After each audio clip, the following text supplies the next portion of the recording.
வணக்கம் and welcome to செரி சமையல். நீங்கள் இன்னும் செரி சமையலுக்கு சப்ஸ்கிரைப் பண்ணலாம், சப்ஸ்கிரைப் பண்ணுங்கள். பக்கத்தில் இருக்க பெல் ஐக்கான் கிளிக் பண்ண மறந்துடாதீங்க. அப்போ தான் நான் போகிற ரெசிபி வீடியோஸ் உங்களுக்கு நோட்டிஃபை ஆகும். இன்றைக்கி நம்ம செய்ய போகிற ரெசிபி வந்து கீ ரைஸ். இது வந்து பிரியாணி மாதிரியே ரொம்ப ஃப்ளேவர்ஃபுல்லாக இருக்கும். பட் பிரியாணி வந்து கொஞ்சம் சாப்பிட்டோன்னே திக்கிட்டிடும். பட் இது அந்த மாதிரி இருக்காது, ரொம்ப நல்லா இருக்கும். பொதுவாகவே வந்து முஸ்லீம் மேரேஜஸ்லாம் நீங்கள் பார்த்தீங்கன்னா இந்த கீ ரைஸ் வந்து ரொம்ப ஃபேமஸாக செய்வாங்க. வந்து நம்ம சைட் டிஷ்ஷாக வந்து மட்டன் தால்ச்சா, மட்டன் கறி, சிக்கன் கறின்னு தான் சொல்லிட்டு செய்வாங்க. ரொம்பவே நல்லா இருக்கும். ஸோ அந்த மாதிரி ஒரு ஃப்ளேவர்ஃபுல்லான கீ ரைஸ் வந்து வீட்லேயே எப்படி நம்ம செய்யலாம் அப்படின்னு இன்றைக்கி நம்ம பார்க்கலாம் வாங்க. முதல்ல கீ ரைஸ் செய்யறதுக்கு 2 கப் அளவுக்கு பாஸ்மதி ரைஸ் எடுத்திருக்கேன். ஸோ இந்த கிளாஸ் அளவில் தான் வந்து நான் எடுத்திருக்கேன். ஸோ 2 கிளாஸ் அளவுக்கு நான் இந்த பாஸ்மதி ரைஸ் வந்து எடுத்திருக்கேன். இது வந்து தண்ணி ஊற்றி ஒரு 2லேருந்து 3 வாட்டி வந்து நல்லா கழுவி எடுத்துக்கலாம். நீங்கள் வந்து இதை கழுவும் போது ரொம்ப உடைச்செல்லாம் கழுவக்கூடாது, ஒரு மாதிரி. ஸோ இந்த மாதிரி தான் வந்து லைட்டாக அலசி கழுவணும். ஏன்னா நீங்கள் ரொம்ப வந்து அலசிட்டிங்கன்னா இப்போ வந்து அரிசி வந்து உடஞ்சிரும். உங்களுக்கு வந்து இந்த மாதிரி ஃபுல் கிரெயின் ரைஸாக கிடைக்காது. இப்போ நான் அந்த மாதிரி வாஷ் பண்ணி தான் எடுத்து வச்சுருக்கேன். ஸோ இப்போ இந்த அரிசியில் தேவையான அளவுக்கு தண்ணி ஆட் பண்ணி ஒரு 20 நிமிஷம் நம்ம இதை ஊற வச்சிடலாம். இப்போ இதை ஊறட்டும், அதுக்குள்ளே நம்ம வந்து மற்றதெல்லாம் ரெடி பண்ணிடலாம். கீ ரைஸ் செய்கிறதுக்கு ஒரு அடிகனமான பாத்திரம் இல்லாட்டி இந்த மாதிரி அலுமினியம் குக்கரோட பாட்டம் அது ஏதாவது நீங்கள் எடுத்துக்கோங்க. ஸோ அப்போ தான் உங்களுக்கு அடி பிடிக்காமல் நல்லா வந்து வெந்தும் உங்களுக்கு அரிசி கிடைக்கும். இப்போ நம்ம இதில் 2 டேபிள் ஸ்பூன் அளவுக்கு ஆயில் ஆட் பண்ணிக்கலாம். நான் வந்து இன்றைக்கி வந்து ஒரு வெயிட்டான அலுமினியம் குக்கரோட பாட்டம் தான் எடுத்திருக்கேன். ஸோ நான் அதில் தான் செய்ய போகிறேன். இப்போது 1 டேபிள் ஸ்பூன் அளவுக்கு நெய் ஆட் பண்ணிக்கலாம். இதில் வந்து 2 டேபிள் ஸ்பூன் இருக்குது, அதனால் 1 டேபிள் ஸ்பூன் நான் இப்போ ஆட் பண்ணிக்கிறேன். அப்புறமா இன்னொரு டேபிள் ஸ்பூன் நான் கடைசியாக ஆட் பண்ணுவேன். எண்ணெயும் நெய்யும் கொஞ்சம் காயட்டும். இதில் வந்து ஒரு மீடியம் சைஸ் இருக்கிற வெங்காயத்தை வந்து நான் இந்த மாதிரி தின் ஸ்லைசஸாக கட் பண்ணி வச்சுருக்கேன். அதை இப்போ நான் ஆட் பண்ணிக்கிறேன். ஸோ ஆனியன் ரொம்ப ஃப்ரை ஆகிடுச்சுன்னா கீ ரைஸோட கலர் மாறிடும். அதனால தான் ஃபஸ்ட்டு நான் ஆனியன் ஆட் பண்ணிவிட்டு அதுக்கப்புறமா டெம்பரிங்க்கு தேவையானதெல்லாம் ஆட் பண்ணுறேன். இன்றைக்கி நான் ஹோல் ஸ்பைஸஸாக என்னென்ன ஆட் பண்ண போகிறேன்னா ஒரு பட்டை, ஒரு அன்னாச்சி பூ, 2 ஏலக்காய், ஒரு பிரிஞ்சி இலை, 2 கிராம்பு, இது எல்லாத்தையும் நான் இப்போ ஆட் பண்ணிக்கிறேன். இப்போ இதை வந்து நம்ம வெங்காயம் வந்து அந்த கண்ணாடி பதம் இல்லையா, ஸோ அது மாதிரி வர வரைக்கும் இதை நம்ம இப்போ குக் பண்ணிக்கலாம். ஆனியன் வந்து ஃப்ரை ஆகிறதுக்குள்ளேயே அந்த டெம்பரிங் எல்லாமே வந்து ஆயிலோட நல்லா வந்து ஆட் ஆகிடும்.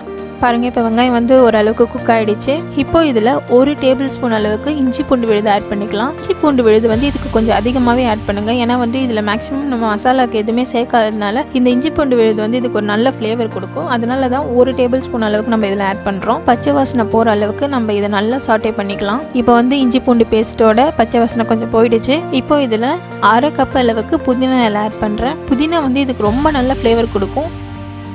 ஒரு 1/4 கப் அளவுக்கு கொத்தமல்லி தழை ஆட் பண்ணிக்கலாம். இதில் ஒரு 3 பச்சை மிளகாய் இப்போ ஆட் பண்ணிக்கலாம்.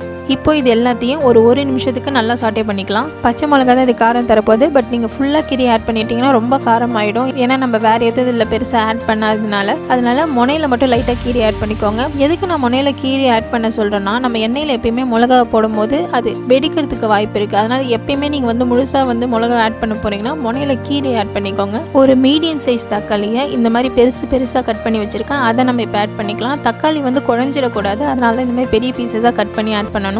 இதை ஒரு வாட்டி நல்லா கலந்து விட்டுக்கலாம். இப்போ 2 டேபிள் ஸ்பூன் அளவுக்கு தயிர் ஆட் பண்ணிக்கலாம். தயிரை வந்து நல்லா விஸ்க் பண்ணிட்டு அது க்ரீமி ஆனதுக்கப்புறம் ஆட் பண்ணிக்கோங்க. எப்பயுமே வந்து சூடாக இருக்க ரெசிபியில் வந்து நீங்கள் தயிர் ஆட் பண்ணும் போது இந்த மாதிரி பீட் பண்ணிட்டு தான் ஆட் பண்ணணும். ஸோ இது எல்லாத்தையும் நல்லா மிக்ஸ் பண்ணிவிட்டு ஒரு 2 நிமிஷத்துக்கு லைட்டாக எண்ணெய் பிரிஞ்சு வர அளவுக்கு நம்ம குக் பண்ணிக்கலாம். பாருங்கள், லைட்டாக எண்ணெய் பிரிஞ்சு வர ஆரம்பிச்சிருச்சு. ஸோ இப்போ இது எல்லாமே நல்லா மிக்ஸ் ஆகி குக் ஆகிடுச்சு. இப்போ ரைஸ் குக் ஆகிறதுக்கு தேவையான அளவுக்கு தண்ணி ஆட் பண்ணிக்கலாம். நான் இன்றைக்கி பாஸ்மதி ரைஸ் யூஸ் பண்ணுறதுனால 1 கப் அரிசிக்கு 1.5 கப் தண்ணி, இதான் ரேஷியோ. இதுதான் நான் ஆட் பண்ண போகிறேன். நான் 2 கப் ரைஸ் எடுத்ததுனால 3 கப் தண்ணி ஆட் பண்ணுறேன்.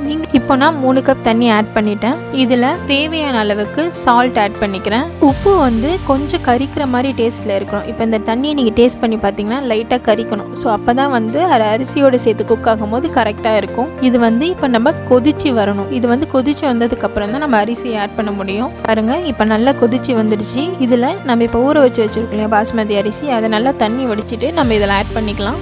இது எல்லாத்தையும் ஒரு வாட்டி நல்லா கலந்து விட்டுக்கலாம். இப்போ இதை மீடியம் ஹீட்டில் வச்சுருங்க. மீடியம் ஹீட்டில் குக் ஆகட்டும். இந்த அரிசியும் தண்ணியும் வந்து ஈக்குவலான அளவுக்கு வர வரைக்கும் இது வந்து குக் ஆகட்டும். பாருங்கள், இப்போ அரிசியும் தண்ணி ஈக்குவலான அளவுக்கு வந்துடுச்சு. ஒரு வாட்டி இதை நம்ம மிக்ஸ் பண்ணி விட்டுக்கலாம்.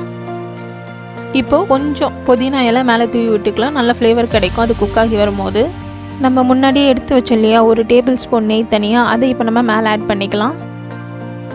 இன்றைக்கி நம்ம தம் போட்டு தான் குக் பண்ண போகிறோம். அதனால் மேலே ஒரு வாழை இலை வச்சு ஃபஸ்ட்டு மூடிக்கலாம். இந்த வாழை இலை வந்து அந்த அரிசியோடு சேர்ந்து குக் ஆகும் போது ஒரு நல்ல ஃப்ளேவர் கிடைக்கும், உடம்புக்கும் நல்லது. இந்த மாதிரி ஒரு பிளேட் மேலே வச்சு மூடிடலாம். அது மேலே இந்த மாதிரி ஒரு கிச்சன் டவல் மடித்து வச்சிடலாம். இப்போது இதுக்கு மேலே ஒரு வெயிட்டான பாத்திரமோ இல்லை வந்து ஒரு பாத்திரத்தில் சுடு தண்ணி சுட வச்சிடலாம். அப்படி இல்லாட்டி இந்த மாதிரி வெயிட்டான உங்ககிட்ட இடிக்கிற உரல் இருந்துச்சுன்னா அதை எடுத்து நீங்கள் வச்சிடலாம். வேப்பரை வந்து வெளியில் போக விடாமல் தடுக்கிறதுக்காக இந்த மாதிரி மேலே ஏதாவது ஒன்று வெயிட்டாக வைக்கணும். ஸோ இதுதான் சிம்பிளான தம் ப்ராசஸ். கீ ரைஸ்க்கு இந்த மாதிரி ப்ராசஸே போதும். இப்போ வந்து அடுப்பை வந்து லோ ஹீட்டில் வச்சுருங்க.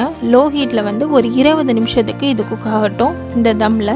இப்போ வந்து 20 நிமிஷம் ஆகிடுச்சு. நான் அடுப்பை ஆஃப் பண்ணிவிட்டு வெயிட் ஆனால் எடுக்கல, அப்படியே விட்டுட்டு அந்த தம்லேயே 10 நிமிஷம் அடுப்பு ஆஃப் ஆகி அப்படியே இருந்துச்சு. இப்போ தான் நான் ரிமூவ் பண்ணுறேன் இது எல்லாத்தையும். பாருங்கள், இப்போ பிளேட் ஓப்பன் பண்ணி பார்க்கலாம். பாருங்கள், அந்த வாழை இலை வந்து எவ்வளோ சூப்பராக வந்து வெந்திருக்குன்னு சொல்லிட்டு, ரைஸ் வந்து எவ்வளோ பொலன்னு இருக்குன்னு பாருங்கள். கொஞ்சம் கூட குழையில சூப்பரான ஒரு செம்ம அரோமேட்டிக்காக இருக்குது. பாருங்கள், அரிசி நான் எடுத்து காட்டுறேன். பாருங்கள் எவ்வளோ சூப்பராக வெந்திருக்கு பாருங்கள். உங்களுக்கே தெரியுதா? பொலன்னு இருக்குது, சூப்பராக வெந்து இருக்குது. கண்டிப்பாக இந்த கீ ரைஸ் வீட்டில் ட்ரை பண்ணி பாருங்கள். நீங்கள் டக்குன்னு சிம்பிளாக செஞ்சிடலாம். ஒரு மட்டன் குழம்பு இல்லை வந்து சிக்கன் குழம்பு எதுக்காக இருந்தாலும் இது செஞ்சிடலாம். ஒருவேளை நீங்கள் வெஜிடேரியனாக இருந்தீங்கன்னா பன்னீர் பட்டர் மசாலா, கோபி மஞ்சூரியன் எல்லாத்துக்குமே இது ரொம்ப நல்லாயிருக்கும். முன்னவே வந்து நான் மட்டன் குழம்பு சிக்கன் குழம்போட ரெசிபிஸ் போட்டிருக்கேன். அதோட லிங்க் வந்து நான் டிஸ்கிரிப்ஷனில் ஆட் பண்ணுறேன்.